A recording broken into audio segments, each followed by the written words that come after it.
Hi guys, Steven and Jared here again, and we're gonna record a very special episode. Not sure what we're gonna call this, but basically we're gonna give you guys our impressions of the special Pokémon Direct that just took place 5 minutes ago. For those of you listening on iTunes and whatever podcast services you choose, you will see no difference, but for our YouTube audience, we'll probably just do a static image of the Pokemon Direct border and leave it at that because Jared doesn't really have time right now to capture footage or anything. So we do apologize for having no gameplay, and we don't plan on doing this in the future, but we wanted this to be up as soon as possible because this is fresh news and we want to talk about it right now and get you guys on it and see what you think about this. So we're going to talk about everything included in the trailer. I took notes in the direct. But first off, I'm just going to give you my quick impressions of this and ask Jared what if he could mention one thing about this trailer or this direct, what he took out of it, what's the most impressive thing for him or disappointing, whatever. For me, the first thing I want to talk about, the thing that really... like the one highlight of this for me was the visuals. I thought Nintendo, Pokemon Company, Game Freak, whoever you want to credit, did a fantastic job of highlighting the world present in Pokemon Sword and Shield. I thought the first one, when we did our impressions of it, I thought the engine or whatever looks similar to Sun and Moon, but kind of in HD. Now it looks like one of the, and this is me, I'm biased, Pokemon is my thing. It looks like an absolutely masterpiece of a game. Like the world looks vibrant, it looks alive. It looks like there's some shell shading, a light shell shading touch, but I have no idea what I'm talking about. Like, it just looks absolutely wonderful. I like as soon as I saw some new Pokemon, I said it right away to Jared, look, new Pokemon, and he was like, only you could tell that. But it was like, especially when we saw the bird, which turned out to be called Corviknight, like, I was like, man, that Pokemon looks kick-ass. And then later they show you that you can now move the camera in a 360 and see all the Pokemon, because it looks like there will be areas where the Pokemon will be wild battle, like the classic, and there will be areas where the Pokemon will be like in Let's Go, where they will be present in the overworld, and you'll be able to see them and encounter them as you would in Let's Go. So for me, I was just stunned by how pretty this game looks, and it's kind of like my childhood dream. I always wanted, when I was a child and I was huge into Pokemon, to play a 3D Pokemon game and feel like I could put myself into the shoes of the anime characters and what it would feel like to be in a real Pokemon world and go out there with your Pokeballs and try to capture Pokemon. And in this one, it looks like I finally will be able to experience that.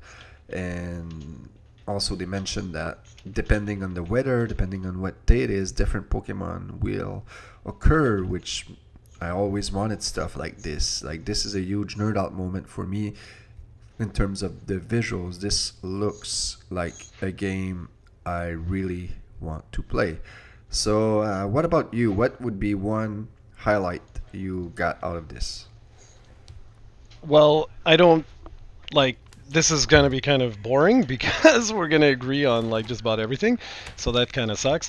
I think like the biggest thing was just it was like it looks like for the very first time, and again, like, you know, we're both biased here, but it looks like the series is really evolving in some regard, at least to its aesthetics. Like, this is looking like maybe in 2 or 3 Pokemon games from now that you might actually get a full open world experience. Like, it seems like this is like potentially a turning point for the series. And again, I mean, we're basing this off of like what, a 2-minute trailer or 3-minute trailer or something like that, but it certainly looks like that hub that they describe that connects like different villages and stuff like that really seems a lot vaster or a lot bigger, or I don't know what proper word you'd like to use, but it just seems like it's going to be a lot larger, and the fact that you can move the camera around and all of that,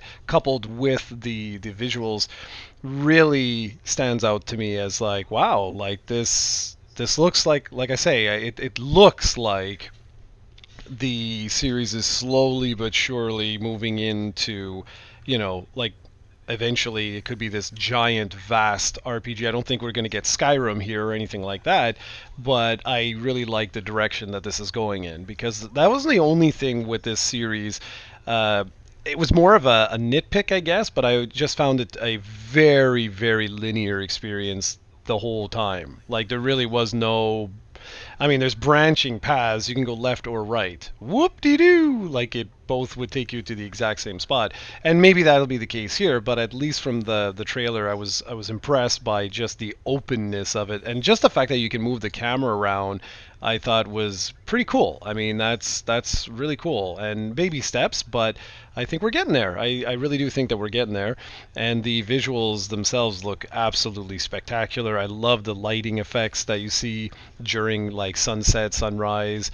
I don't know if that's going to be tied to real time, or if it's going to, have its own in-game weather slash time day night system, whatever. But either way, I was really, really impressed with that. Okay, so now let's go over the trailer. One of the first highlights we saw, the first thing I noticed was when they introduced new Pokemon, and I'll have to rewatch the whole trailer. But I believe we saw 1, 2, 3, 4, 5, and then at the end we didn't see their actual in-game looks, but we saw the two legendaries too. So we saw 7 new Pokemon in this, but we did see it right at the beginning, and they did introduce them later. But we'll just ring it right now. So the first one we saw was, he's called Wooloo, and this one reminded me of Marie from Gold and Silver, the little electric sheep. I don't think they released, I was busy writing notes, so I don't think the graphics told us their types yet. But this Hulu Pokemon was a little sheep, so it could be fairy, it could be normal. We don't really know right now, and it's probably a Pokemon that will evolve twice. That it looks like it, so we'll see later. The next one was Gossifleur, which reminded me of the Pokemon X and Y, like the Floette line, Florges, Floetta, the things like that, because that, and it should, because X and Y took place in Kalos, and this is do you know what the region is called? Galeta, something like that, which is basically the UK region, and the other one, Kalos, Yeah, it's something. is the France region. So it would make sense that it would have similar looking Pokemon, and the Floette, Florges line was a fairy line, pure fairy, and this Gossifleur looks like a fairy to me. Like it also kind of looks like a grass type, but so did Floette, and it never was a grass type. So we'll see about this, but it also evolves into Eldegoss, which has this kind of ball, this kind of big giant puff white ball with seeds on it, which leads me to believe that it will also evolve a third time, which would be exactly like the Floette line. So we'll see about that. The next one was Dreadnought. Did not necessarily take notes on that, but Dreadnought, it looked like a rock steel type. Am I right? It was blue though, so it could be water or something, but we did not know much about this one, but they say it was the bite Pokemon. And then we had the bird that I talked about earlier, which was Corviknight, which is a black. It looks like kind of similar to Skarmory a bit. It looks like it has spikes. It looks pretty kick-ass. That's one that I know as soon as I'll be able to get one, I'll bring one with on my playthrough. They also mentioned that this bird will be able to carry you everywhere you want, so it looks like, of course, they're not going to bring HMs back, which is a given since we haven't had HMs since Sun and Moon came out. So that's it for these. I'll talk about the legendary later, but what did you think about these 5 Pokemons? So this has always been my thing with this. I'm not you, right? So I'm not like a Pokemon Omega fan #1 there. I've always thought they were cool, right? Like they look cool, and there could be like some potential with these. I mean, the bird one there looks really cool actually. But I'm not one that gets overly excited about individuals like this, like when they show like 4 or 5 and they talk a little bit about them. And it's funny that, and I don't know why that is. I just don't know why that is. That's because considering like these are really pocket monsters, that's like the whole appeal of this series is like you taking care of these little guys and building them up and then fighting them and so on and so forth. But I've always just been like, okay, yeah, it's cool. Like I'm not like, oh man, can't wait to try that one or anything like that. I don't know. I'm unique, shall we say? But they did look cool. They did, especially the bird. The bird looked really really cool. Yeah, me, it's always the what I'm looking the most forward to. I tell this story a lot, but when Pokemon Black and White came out, it really regenerated my love for the series. I didn't enjoy Gen 4 that much, and then when Gen 5 came out, it just got me so excited because it was a kind of like a reboot. Like you played the game and it was 150 new Pokemon and that was it. Because every time I play a game, whether it's a new game or when I go back and play the classic games, I always try to have a party of 6 Pokemon that I've never had before during a run. That's always what I like to do. So for me, if a new game comes out, I want to play it with brand new Pokemon. It just makes sense for me. So that's why every time they introduce some, I'm always secretly in my head thinking, okay, will I have this on my party? And I already can tell you from these 5 new that I will have a Corviknight on my party. I'm not sure about the other ones, but the Corviknight, I'm definitely gonna have one because it looks kick-ass. So that's why they also said they're gonna have lots more new Pokemon in the game. So I'm curious to see what the final number will be. Because lots more could mean anything. It could mean 15, it could mean 100, it could mean anything, and we don't know. And I have a feeling that there won't be that many new Pokemon in this one. I hope I'm wrong, because X and Y only had 69 new Pokemon. I'm not sure about Sun and Moon.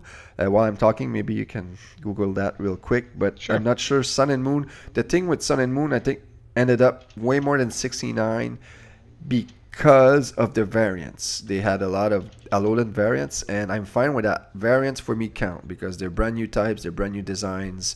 Even though they look similar, they have new moves, it feels fresh to me. I'm okay with variants, and they also have a lot of Ultra Beast, and even Ultra Sun and Ultra Moon added new Pokemon, which was a cool thing. So Sun and Moon I was fine with, but I'm hoping for at least 50 new Pokemon. I would, of course, love 100, but 50 here would be great. Do you have the number, Jared? Or?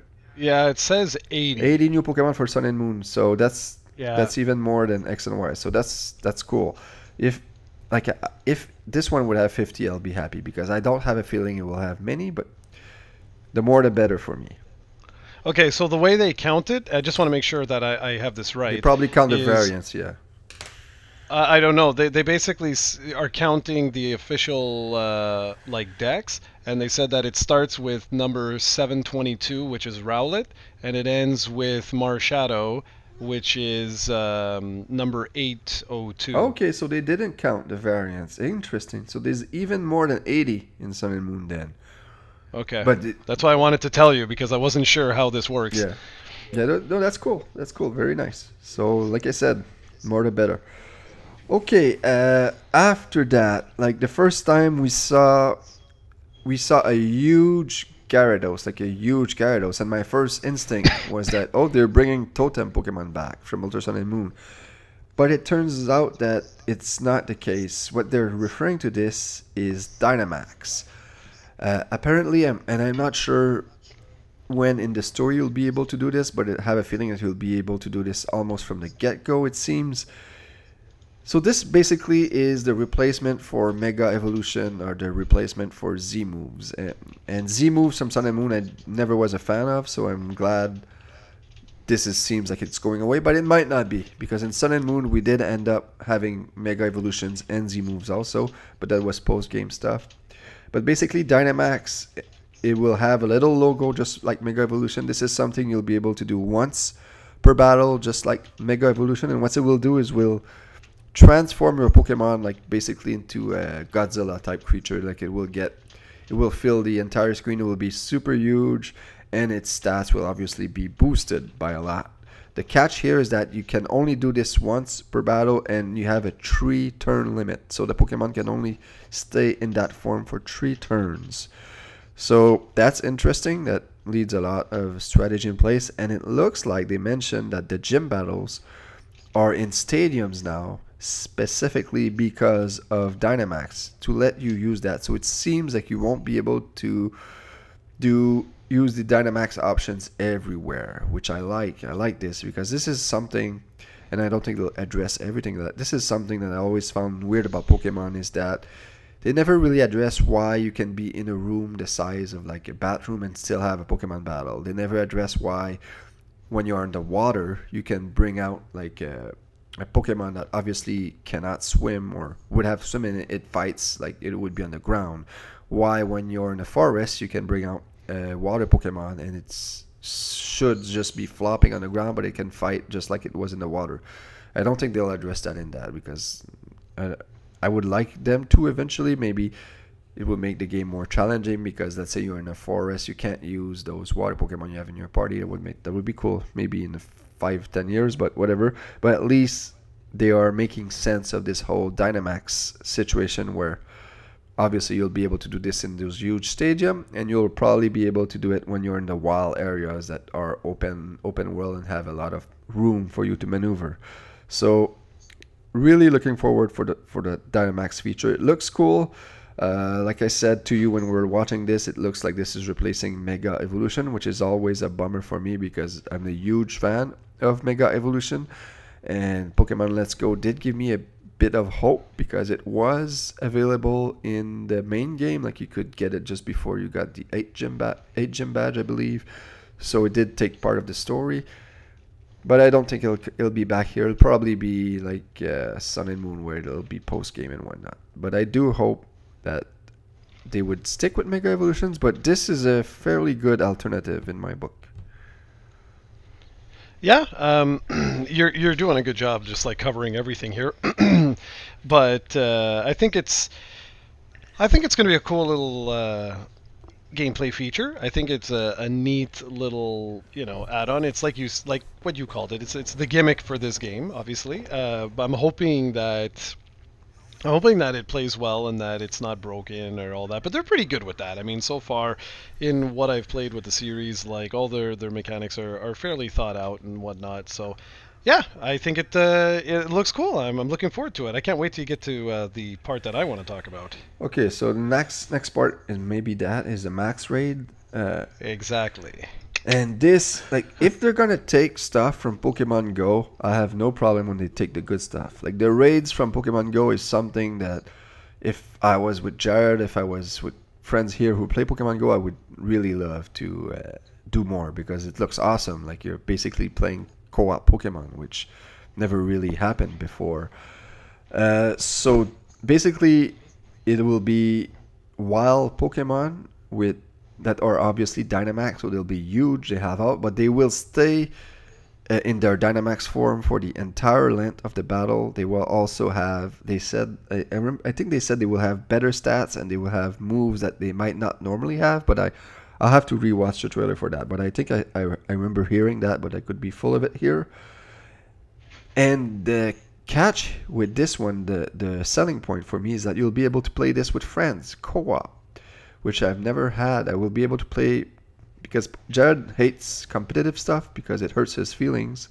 But now I'll be able to play Pokemon with him anyway, and we'll be able to go into these. I hope they're challenging. They might not be, but I hope they are because in Pokemon Go they are challenging fights, and I think they will be the only way to catch certain Pokemon. And they did a real troll here because I was sure we were talking Jarrod and I, and we're like, this is Nintendo, whatever Pokemon, so this will be local only. And the guy did say you'll be able to do this up to 4 people with the Switch local online Switch local Wi-Fi capabilities.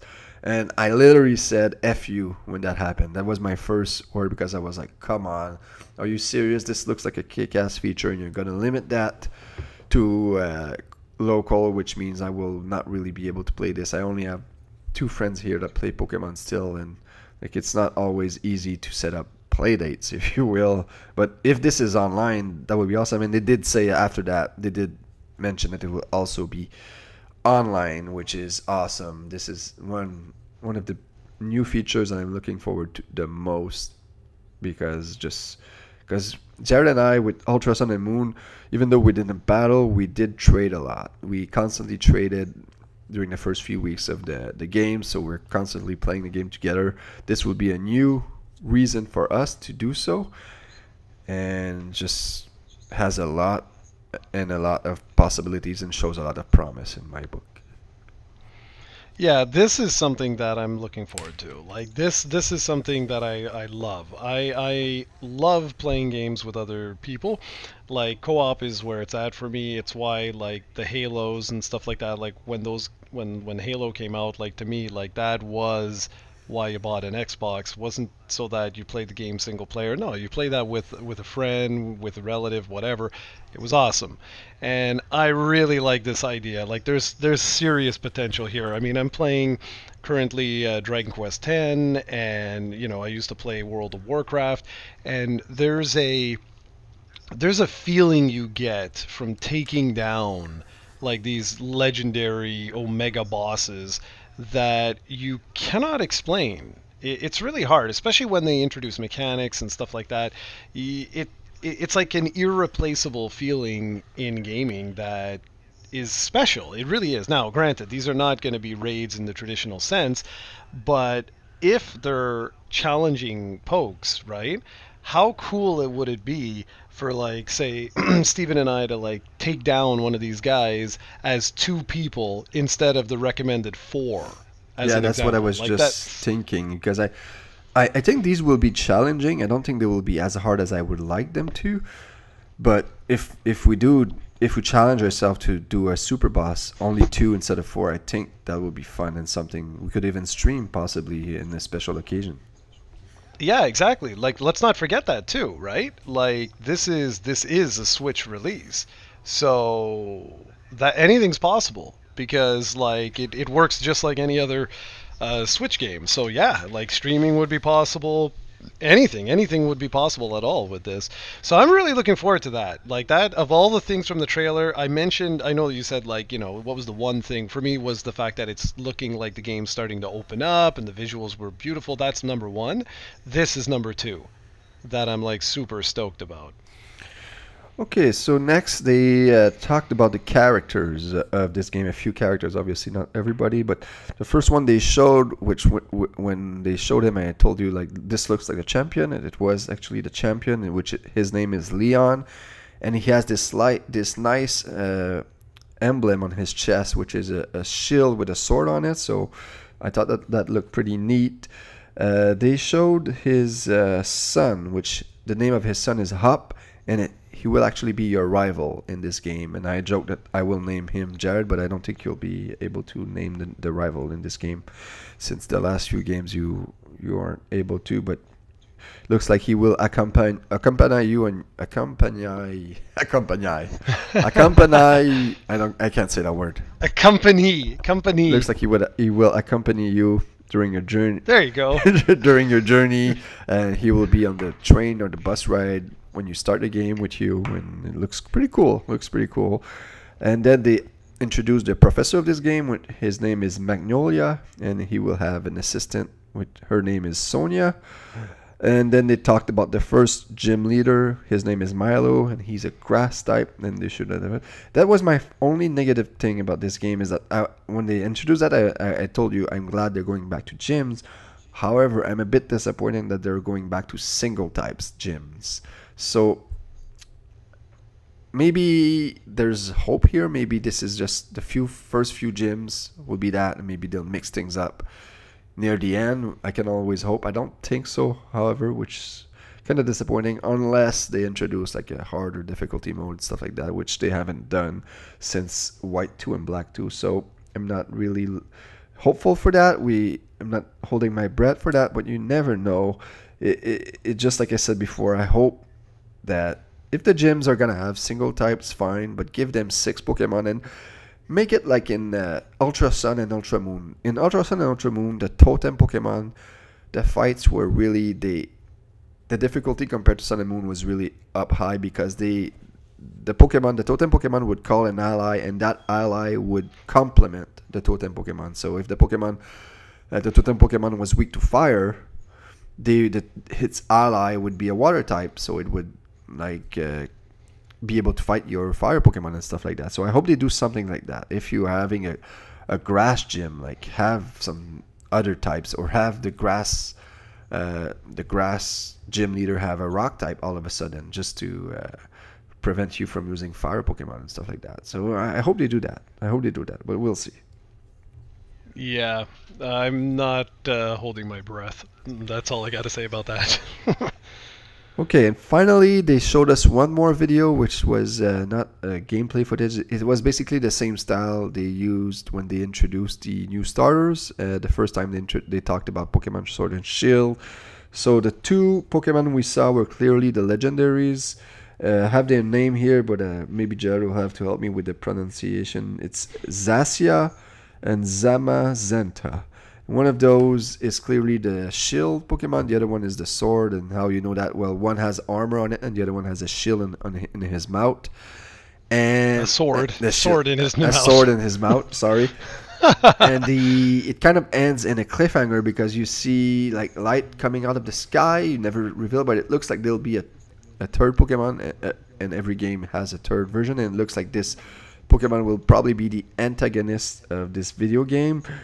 And it ends and it looks like Zacia and Zamazenta are just about to fuse together. And that's what it hints at, and it could be very possible. Fusion has happened a lot before. First time was in Black and White, where Reshiram or Zekrom could fuse with the... What the hell was the name of the ice dragon from Black and White? Oh god, I have no idea. I can't believe I'm not remembering this. So, and then there was of course in Sun and Moon with Lunala and Solgaleo, where they could fuse. Okay, wait. Kyurem? Kyurem, that's right, exactly. Kyurem they could fuse together, and then there's Sun and Moon. So this is not the first time, but this is always cool. It looked like it. It's not confirmed, but it hinted very strongly at that they will probably have to fuse together to fight this third legendary, which will probably be like kind of like what Ultra... What was the name of the Ultra Beast from Ultra Sun and Moon? Like the bad guy from the Ultra Sun and Moon, like Ultra Necrozma. Ultra Necrozma. Necrozma. Yeah, so that it looks like similar thing like that, right? Mm-hmm. Yep. So what did you think about the two legendaries? No, cool. It was a nice little teaser. I'll be curious to see like how it actually fits into the game, and like if they do fuse, what does that like look like, and also what is this third type. So yeah, it looks cool. Looks good, man. Looks good. And finally, they were about to end this, and I was telling you, man, I was telling you, like, you have to announce a release date before you end this. If you don't, you're assholes. Like, you have to. And I was saying, like, November 15, 2019 should be the release date for this. And what did you know it? They announced the release date, and it is November 15, 2019. They also announced a nice looking dual pack. At least I thought so. You disagreed. And that was it. Like, it looks pretty good. I'm very happy. I thought maybe, since we haven't heard a lot, that they could not do, that it would be delayed for 2020, but it looks like they'll be all right. It will be released in 2019. Looks absolutely kick-ass. And the reason I thought it would be November 15 is pretty simple. Sun and Moon was released on November 18, 2016. Ultra Sun and Moon was released November 17, 2017. And Pokemon Let's Go was released November 16, 2018. So if you do the go by logic, you can go that November 15. And probably next year will probably be a leap year, right? I believe so. So it'll probably be November 16 or back to 17. I don't know how the calendar works, but it's always, they will always release it during Black Friday that weekend. So that's why my thought process was. Yes, and you were right. He was right, ladies and gentlemen. So this is the first time for everything. No, that's cool. And why I say I don't really care about the dual pack is it just looks like any other standard dual pack. So I'm just like, whoop-de-doo. I have to just make sure I get all 3 starters in my party because I love doing that. I'm not entirely sure how I'm going to do that this time around. Oh, you're such a baby. I'll do it for you. It's rocket How? science for you, but I'll do it for you. How? How are you gonna do it? You can breed. Don't you remember you can Yeah, breed in yeah, you and games? the breeding. By the time, well, actually, it's true. By the time my well, no, actually, if I get a digital version, then like I won't be able to start with all three. God darn it. Why not? I'll trade you them. Yeah, but you're gonna breed them before I even get a chance to turn the game on. This is me. I'll probably have the game downloaded like 12 hours before because I'll get the Japanese version. Oh yeah, that's right. You're nuts. That's true. Okay, yeah, all right, do that. Perfect. And I'll give you 3 ratatas, and we'll be good to Yeah, go. yeah, yeah. That's good. You're so generous. You know it. All So, right. come on, wrap So, it up. any final thoughts? I'll leave you with your final thoughts first because if I do mine, you'll just copy it. Yeah, pretty much. No, I'm really looking forward to this. I'm looking at the schedule, and it's unfortunate because my last day of class is November 30th, and then I have exams on the 6th and the 13th of December, and I'm only off for 3 weeks. And then I go back on the 10th, so it sucks. But the good news is with this, because it's on Switch, just it's just unfortunate because it's going to be right at the end of the semester, so that's when a lot of stuff is due, um, which kind of sucks. But again, it is on Switch, so the Switch, what's great is that you can play for a bit, and Pokemon is the type of game that actually is very conducive to that. You can play for just like half an hour, 40 minutes, but I'm wondering where is Animal Crossing going to fit Yeah, in. that's what I was leading to. Like it's like in 2 weeks we're getting Mario Maker 2, which is that's my type of game. Then we're getting Animal Crossing soon. Well, I'm thinking maybe they'll delay it because, like I said, this is the year they can afford to delay games because they have Mario Maker 2, they have Fire Emblem coming out, they have maybe Luigi's Mansion 3, and then they have Pokemon at the end of the year. So, like, this is a pretty packed year for me. Like, Mario Maker 2 is out soon, and like, unless for some reason I don't enjoy it as much, which I don't think it will be a problem. Like this will be huge for me. This is my year. This is looking like the 2013 year the 3DS had. So we'll see. Can't wait for this game. I hope they do a few hardcore things for us hardcore fans. Maybe we'll have to wait for the next year's third version or whatever. If maybe they'll go back to Let's Go next year, we'll see.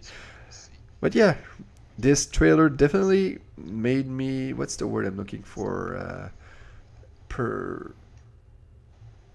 Positive, but yeah, I love yeah, it gave me a positive look on this game. Like what's the damn word I'm looking for? You should help me. I don't know. I don't know what you're trying to say. It's positive or negative, but it's not that word. It's another word you're using when you're thinking about objective or subjective. Is it whatever the word? You're useless. You should be able to help me now. This is your language, damn you. No, it isn't. I don't speak the Shakespearean All right, language. so yeah, thumbs up for me, and I'll let you say goodbye to the good folks. Alrighty, I'm very much looking forward to this, and I too am whatever that word is he's trying to think of. I have no idea what he's trying. Optimistic. That's the That's the one. word. There you go. Yeah, you should be optimistic about this. It looks good. It looks good. It sounds good. The features look promising. Honestly, the only thing for me right now is just to see where the hell Animal Crossing is going to fit in, and part of me is like, I'm off for 3 months, and like this month, next month, and most of August, except for the last week. And so I'm kind of sitting here going, like, gosh darn it, release it right now. You know, like, it would be perfect. I have so much time to actually devote to this stuff, but I don't think July or August we're going to see the release of a new Animal Crossing. I doubt that very much. So that kind of sucks. But yeah, in terms of this, I'm very much looking forward to it, and I'm sure you're going to be able to trade me everything before I even get a chance to download the game. So that's it. So let us know, guys. What do you think? If you've checked out the Direct, what do you think? Are you excited for this? Are you looking forward to this?